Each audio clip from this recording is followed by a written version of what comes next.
அன்பு சொந்தங்களே, அது மட்டும் இல்ல, இதை பாரதிய ஜனதா கட்சி எந்த அளவுக்கு கம்பீரமாக இதை எடுத்திருக்கின்றோம் என்றால், அன்பு நண்பர்கள், பத்திரிகை நண்பர்களுக்கு வருகின்ற 23ஆம் தேதி திருச்சிராப்பள்ளியில ஒரு மாபெரும் பொதுக்கூட்டம், இதற்காக முதல் பொதுக்கூட்டம் மார்ச் 23ஆம் தேதி சாயங்காலம் திருச்சிராப்பள்ளியில நடக்க இருக்கிறது. அதன் பிறகு அடுத்த பொதுக்கூட்டம் மார்ச் 29ஆம் தேதி திருநெல்வேலியில, அடுத்த பொதுக்கூட்டம் ஏப்ரல் 5ஆம் தேதி வெள்ளூர்ல, அடுத்த பொதுக்கூட்டம் ஏப்ரல் 12ஆம் தேதி காஞ்சிபுரத்துல, அடுத்த பொதுக்கூட்டம் ஏப்ரல் 19ஆம் தேதி சேலத்துல,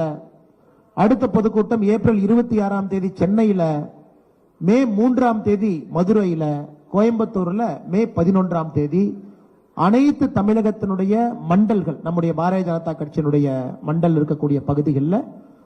அந்தந்த நகரத்தில் பொதுக்கூட்டம் நடத்தப்பட இருக்கிறது.